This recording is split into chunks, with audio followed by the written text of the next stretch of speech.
Migala. Pensemos en una sociedad que no sabía que existían los átomos porque no tenían los mecanismos tecnológicos para verlos. Pensemos en una sociedad que no sabía que existían las células, que no sabía que existían las partículas, que no sabían que cuando te mueres tu sustancia orgánica se reintegra al todo. Entonces intentan explicarse el mundo.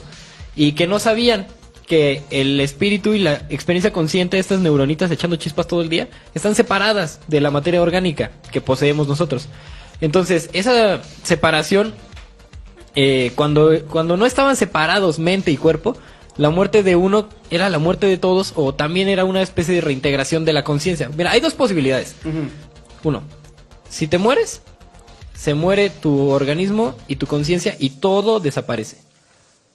Y segunda posibilidad, Que es lo lógico. si te mueres, como tu conciencia, como tu cuerpo orgánico se reintegra, porque se reintegra, ¿no? O sea, nosotros sabemos que nos entierran y llegan los gusanitos a comernos y nos reintegran.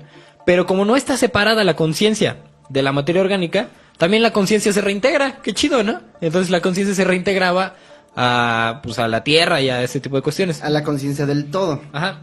Y actualmente vivimos como separados tajantemente, ¿no? ¿Tú piensas que la muerte es la muerte de la conciencia entonces? Ujú. Por simple proceso biológico, en el momento por eso es como el debate, ¿no? O sea, el debate es en el momento en el que usted pierde la conciencia, a pesar de que sus demás órganos sigan viviendo, usted sigue viviendo o ya no vive. Es que es un volado. Es un volado y les voy a dejar en la descripción del video en YouTube una conferencia buenísima de Peter Susskind. Peter Susskind es uno de los herederos de Richard Feynman. Es el que continúa la teoría cuántica. Y él dice, el universo, como lo conocemos, está en un proceso de expansión. En un proceso de expansión que se acelera y no sabemos por qué. Nosotros solíamos creer que eventualmente la gravedad iba a terminar con ese proceso de expansión y íbamos a regresar al Big Bang. Pero se sigue expandiendo en un sistema que no sabemos si es un sistema abierto o un sistema cerrado. Entonces, si se sigue expandiendo en un sistema cerrado, eventualmente todas las partículas van a quedar tan separadas unas de otras que no va a haber una posibilidad de interacción entre ellas y se acaba la materia, se acaba el universo como lo conocemos. Pero, si es un sistema cerrado, habrá una singularidad que va a hacer que se unan una a la otra y tienes de pronto un nuevo universo. Pero si es un sistema abierto, se siguen expandiendo y no hay posibilidad de una sola singularidad. A ver, pero limitándolo al asunto de la conciencia. A eso voy, decía Peter Susskind, si el universo es un sistema cerrado, entonces, y si es infinito, entonces este momento ha ocurrido infinitas veces, en todas las variables posibles. Pero si es abierto, solamente va a ocurrir una vez y nada más. Entonces, es un poco radical. Es bastante radical, pero pone el dedo en la llaga en cosas interesantes. Pero al final de cuentas, Pero si este momento ha ocurrido infinitas veces y va a seguir ocurriendo infinitas veces, entonces ¿a poco no cada momento es eterno? En la realidad... en la realidad,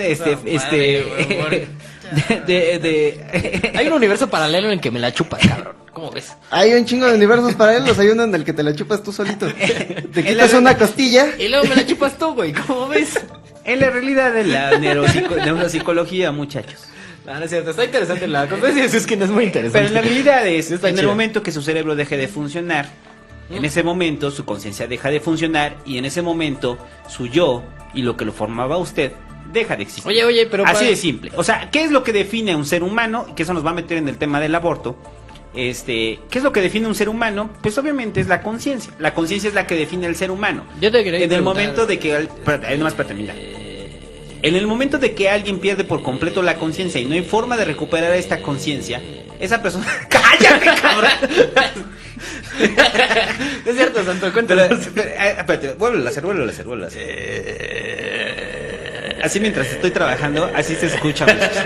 Esa es la voz de la locura. O sea, que estás así de güey. Pero vuelvo a hacer el...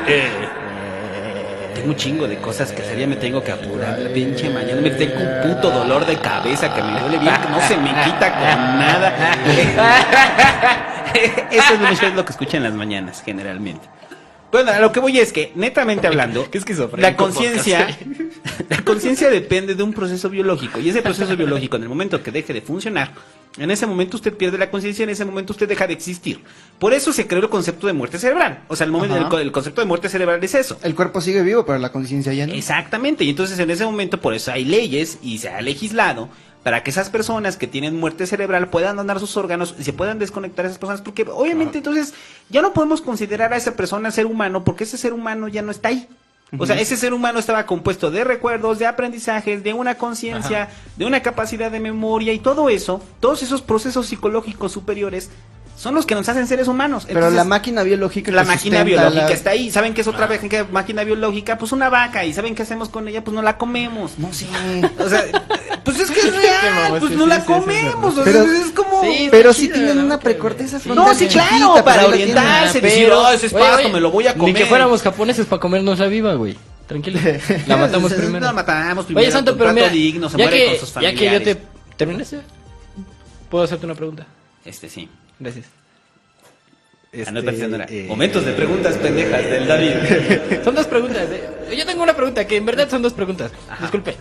Primero su conferencia fue muy buena. Pero da tu conferencia, como esos pendejos que hacen. No, mire, es que yo vengo de Iztapaluca y en Iztapaluca. Es cuando quiero responder la pregunta que hizo la persona anterior. Cuando dicen yo vengo de, es cuando dices, ya vas a hacer su conferencia este güey. Más que una pregunta, tengo un comentario. Más que una pregunta. No, dan ganas de golpearlos. Es que más que una pregunta, tengo dos preguntas. ¿Cómo funciona el proceso del apagado mental? Cómo se muere la mente, si puede ser lo más explícito y gore posible, estaría chido. Y cómo se apaga la mente. ¿Y qué otra era la pregunta? Es que tantas mamadas que dicen. No te hagas, tenías nada más una. Eran dos, güey, eran dos. Es exactamente el güey que está haciendo preguntas en la conferencia, güey. Era cómo se apaga la mente para que lo vayas pensando, si es cómo va sucediendo, así que ya tu mente deja de... Que le bajan el switch. Pues así llega un güey y te baja el switch y ya. No, espérate, porque hay una como descomposición mental y hay graduaciones y hay partes que en las que incluso estás vivo. Ese es como el rollo, rollo, está como descomponiendo el coco y hay unos que son como literal switch para abajo y a la verga, ¿no? Es que todo depende de dos factores. Número uno, el flujo de sangre al cerebro. O sea, esa es la fundamental, ¿no? O sea, por ejemplo, si te da un accidente cerebrovascular, ¿no? O cardiovascular. O sea, tienes acá un chingo de sangre acá. Y de repente tienes un aneurisma y se te revienta una vena, entonces esa vena se te revienta y entonces en ese momento la sangre corre sobre tu cerebro, y entonces en ese momento deja de fluir la sangre hacia tu cerebro. Entonces como deja de fluir la sangre hacia tu cerebro, no está bombeando, no está recibiendo sangre. Y en ese momento tienes muerte cerebral porque entonces las neuronas que conforman tu cerebro, pues obviamente tienen una incapacidad de comunicación, entonces no hay conexión, entonces eso es lo que es una muerte súbita. La muerte súbita es falla algún órgano de forma inmediata y en ese momento, a ver, de lo que se ha reportado, o por lo menos de la gente que ha sufrido infartos. Si puedes dar fuentes, estaría bonito. No, es que son simplemente estudios médicos, ¿no? La mayoría de la gente que sufre de infartos, o sea, en ese momento lo que experimentan es el peor dolor de su vida. O sea, es el peor dolor de su vida y no es como el rollo de que en ese momento digas, me voy a morir. No mames, espérate, déjale hablo a todos. Güey, David, yo sé que siempre me amaste en secreto y me voy a morir ahorita de un infarto. No, en ese momento se aterran, obviamente. André, es que estoy ocupado. Hay un crasheo de algún órgano que en ese momento, obviamente, apaga. O sea, es el ejemplo de un carro. Pero sí puede ser súbito. ¿Te acuerdas de este momento en Tlahuelilpan donde uno de los señores que se tira al agua después de haber estado envuelto en llamas, en el tono más natural posible, dice, güey, ayúdame, me muero, ayúdame?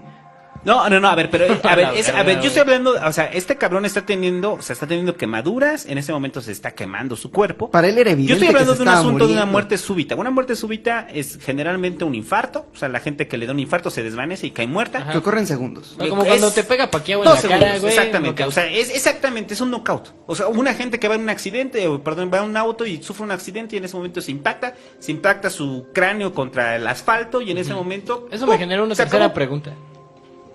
¿Cuál era la segunda? La segunda no te la dije, Santo. Pero ese es el secreto. A ver. La digo cuando esa es una graduación. La otra graduación es cuando va a tener, por ejemplo, el Parkinson. El Parkinson es una enfermedad que va degradando las capacidades cognitivas. Si tú tienes Parkinson, va a llegar en un momento en el que vas a cansar todavía tener con un poco de lucidez decir, güey, se me están olvidando las cosas. Se me está olvidando quién soy yo. Se me está olvidando salir. Estoy consciente de que se me está yendo el pedo. Entonces, ahí tienes dos opciones. O sigo... Suele la música, o ya le paro, ¿no? Ah, mira, estoy en creepy. Está chida esa rola. Bueno, sígueme contando cómo... Ajá, o les sigo ya le paro, ese es como el rollo, ¿no? O sea, ¿qué hago ahí? O sea, usted si en este momento sabe que ya se está muriendo mentalmente y que, imagínate, el Hobbit, mañana, güey, te despiertas y de repente dices, chale, ¿quién soy? Una cucaracha. Soy una... Ay, es un pendejo. Soy una bolsa de chetos. Si mañana te despiertas y de repente te empiezas a dar cuenta que empiezas a perder la raíz de lo que eres tú. No recuerdas a tus seres queridos, no recuerdas quién eres, no recuerdas quién vives, pero acabas de tener este momento de lucidez. Tienes dos opciones: aterrarte por completo y decir, me estoy muriendo mentalmente, porque al final de cuentas te estás muriendo, porque va a llegar un momento en el que no vas a recordar absolutamente nada. O en ese momento hacerte consciente de tu propia vida y decir, se acabó. Entonces es un pensamiento al final de cuentas aterrador. Ahí más me vale creer en la eternidad de cada momento, porque no me voy a acordar. Y por ejemplo, si alguna vez han visto personas que han sufrido derrames cerebrales, es una experiencia muy fea, muy muy fea, porque empiezas a ver la degradación. Ya, pinche Milhouse. Empiezas a ver la degradación de la psique de la persona. Hazle. Es que David le está moviendo aquí el control, muchachos, de la consola, como Milhouse, al volumen del... Ya le pusiste el solo, cabrón, al volumen, muchachos. ¡Que ya, pinche Milhouse! Bueno, a ver, a lo que voy es que la degradación, cuando alguien tiene un derrame cerebral, es una cosa horrible, porque al final de cuentas, en ese momento la persona es consciente de que le dio un derrame cerebral, y la primera sensación es, pues, ¿por qué no me llevó, cabrón? O sea, ¿por qué no ya me mató y a la chingada? Porque es terrible quedarme aquí sin poder mover la mitad del cuerpo. ¿Sustentado por testimonios? Sí. No, sí es terrible. O sea, por eso te digo, si alguien en algún momento ve a alguien con un derrame cerebral, yo vi a varias personas con derrames cerebrales, es horrible. ¿Por qué? Porque al final de cuentas, imagínate, es el David. Tal cual, así como es pendejo, así, tal cual como pendejo que es, pero simplemente no puede hablar bien, no puede mover bien el brazo y de repente se le empiezan a olvidar las cosas y sabe que su mente se va a ir deteriorando poco a poco. O sea, es como si te quedan 10 minutos de vida y no puedes hacer nada al respecto y se están acabando. Se están acabando y se va a ir deteriorando, ¿no? Entonces, ese es otro estilo, esa es otra forma de morir, o sea, que son formas de morir, o sea, lo mejor que podría pasar para cualquiera de nosotros es una muerte súbita. O sea, la muerte súbita es... Ni te das cuenta. Oye, es que tengo como un... Eso se me hace una visión como muy cobarde. Si me mató la velocidad, no se preocupen, morí sonriendo. O sea, yo pienso que, o sea, igual y está chido como última experiencia, pues por lo menos que experimentes tu muerte de la manera más consciente o más prolongada. Al Pero respecto, bueno, eso va a la segunda pregunta, Santo. ¿Ya terminaste con la primera? Ya. Gracias. Ahorita tenemos que hablar de la muerte de Ivan Illich. Ahorita hablamos de la muerte de Ivan Illich. Está bien chida esa novela. Y del idiota. Déjalo que hable primero. A ver. Pues la segunda pregunta. Pero primero pregunta. La segunda pregunta que tenía es que si la mente se puede reconectar o puede reiniciar o puede revivir, si tu mente se muere un poquito o se muere totalmente y tu cuerpo sigue vivo, ¿hay alguna manera en la que la conciencia pueda reiniciar? Hasta el momento no. No ha habido. No. ¿Por qué? O sea, porque al final de cuentas... ¿Cómo reconstruyes un cerebro? No, pero es que mira, no, o sea, a si ver, el no asunto es el cerebro, es la mente. O sea, que y que ya es un cliché de la... El asunto es que tu cerebro se putea porque le deja de llegar sangre o oxígeno o se satura de sangre, entonces... Pero se degrada. Blackout. O sea, la materia se degrada. Exacto, Es por eso, ese es porque el la materia problema. se O sea, degrada. si de repente... O sea, Pero si no... Pero sí, o sea, si no se ha degradado... Es que ese es como el rollo. Si no se ha degradado tu cerebro producto de cualquier problema, pues obviamente no tendrías que tener ningún problema, ¿no? Ajá. Simplemente ahí vamos, o sea, o tendrían que atacar el problema que está haciendo que se degrade. Entonces, el asunto ahí es que la muerte es una degradación de la materia cerebral. Sí. ¿Y qué la me muerte dices? de la conciencia es la degradación de las neuronas. ¿Qué me dices Pues de la sí. mona, por ejemplo? ¿No es una degradación gradual de la...? Sí, es una degradación Pues hace gradual. daño a algunas ¿No se partes, están te matando matan, poco a poco? Sí, es una muerte cerebral Sí, paulatina. también Pues, el ya vimos desmodo, que ya lo sí. habíamos citado en lo de las adicciones, ¿no? O sea, del daño que hace la mona, de que Ajá. tienen la capacidad mental de un niño de Ajá. 7 años.